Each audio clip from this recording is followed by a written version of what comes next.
Tension and emotion took over Bondo, Siaya County, just hours after former Prime Minister Raila Odinga was laid to rest at his home in Kango, Kajaramogi. What had begun as a private, tightly controlled burial ceremony soon turned into a chaotic scene as hundreds of mourners forced their way to the final resting place, defying earlier family pleas for privacy from the Odinga family.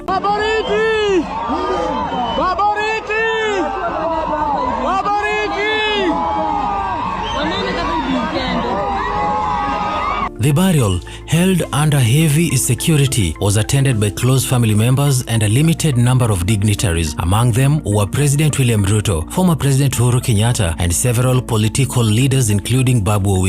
The military, police, and the local security officers had cordoned off the area to maintain order and ensure the event remained private. For a moment, the ceremony reflected calm, respect, and solemnity.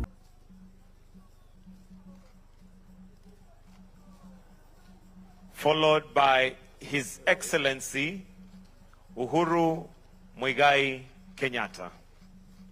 But the calm didn't last. Not long after the dignitaries and family members left the compound, the mood outside shifted dramatically. A crowd that had been waiting for hours at the gates, barred from entry during the official burial, surged forward. Overcome with emotion, they broke through the gates and poured into the compound, heading straight to the graveside that had just been sealed.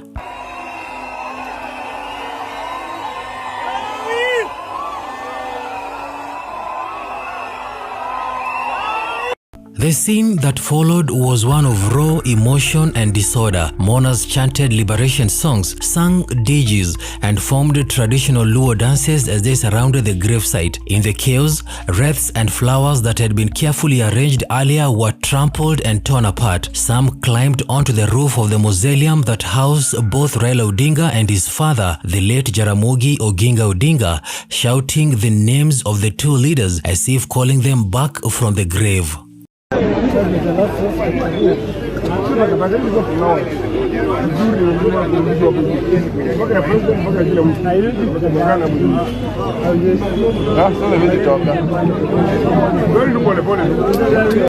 Eyewitnesses say the crowd seemed unstoppable. Security officers stationed at the home were quickly overwhelmed as hundreds streamed in. Some mourners carried flags, others held portraits of Raila high in the air, and many wept openly. The family's appeal for peace and respect went unheard as emotion gave way to the chaos. The cement around the grave was still wet when the crowd breached the site, forcing workers and security personnel to retreat.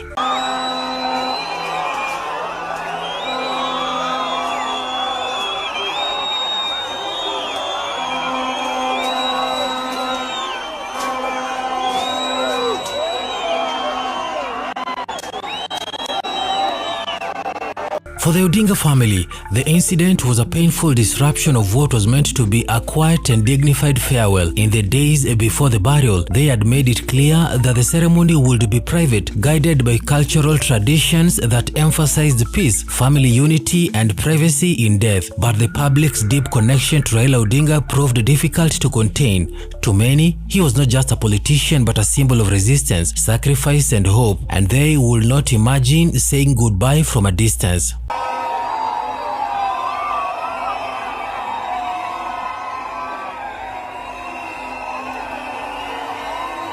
By late afternoon, the once orderly compound had turned into a crowded scene of grief and confusion. Men, women, and children filled the yard, singing and praying loudly. Security officers, assisted by local administrators, tried to restore calm and push the mourners back, but their efforts were met with resistance. It took several hours before some level of control returned to the home.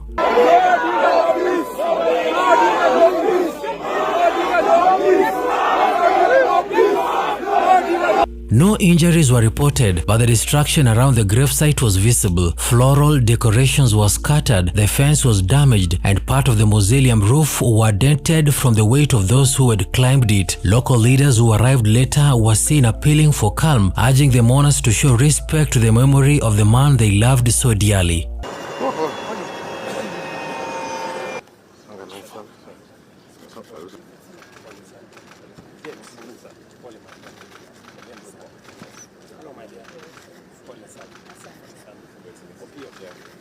The incident has sparked debate across the country about the fine line between public mourning and private grief. Raila Odinga's influence reached far beyond politics. To many Kenyans, he represented endurance through decades of struggle. His death left a void that many are struggling to accept, and the events in Bondo may be a reflection of that pain, a collective refusal to let go quietly. Aya, kwa majina naitwa Jaramogi Orango.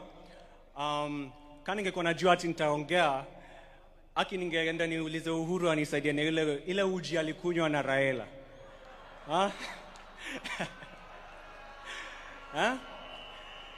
Juu sasa siwezi simama hapa niseme ati naogopa ku. As evening fell, security teams tightened patrol around the homestead, preventing any further intrusion. The family was expected to revisit the site the following day to assess the damage and decide on repairs. Government officials have yet to issue a formal statement, but sources within the county administration say the incident will likely prompt a review of security protocols for future high-profile burials.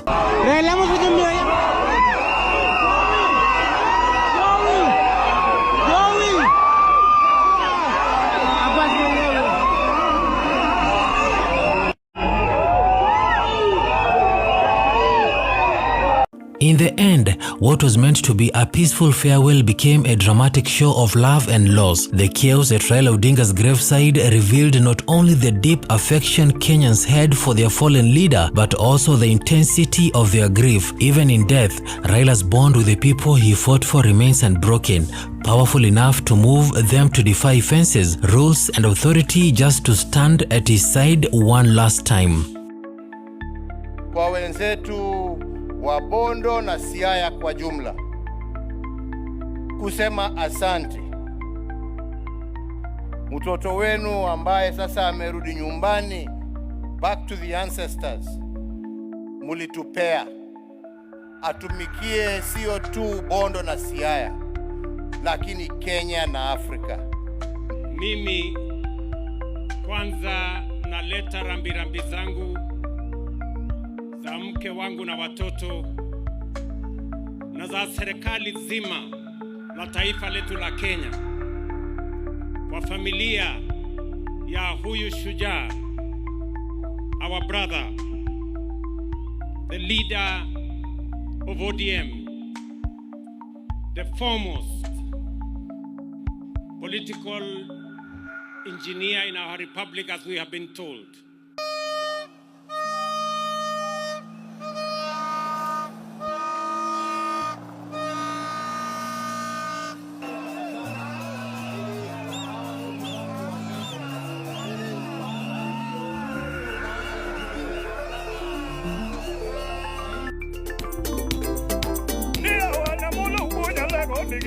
Pateno pate, yawana molo kegone yopidurwedi odumo kisungu, orengo dumo kisungu, Ruto dumo kisungu, wadai dumo kisungu, nijogi dumo kisungu motamoa. Munataka nani? Munataka nani? Wakenya, munapenda nani? Amolo, tiga unya lego, romo wangni wadinonu, wangni turodoko, ni wangni wadinonu.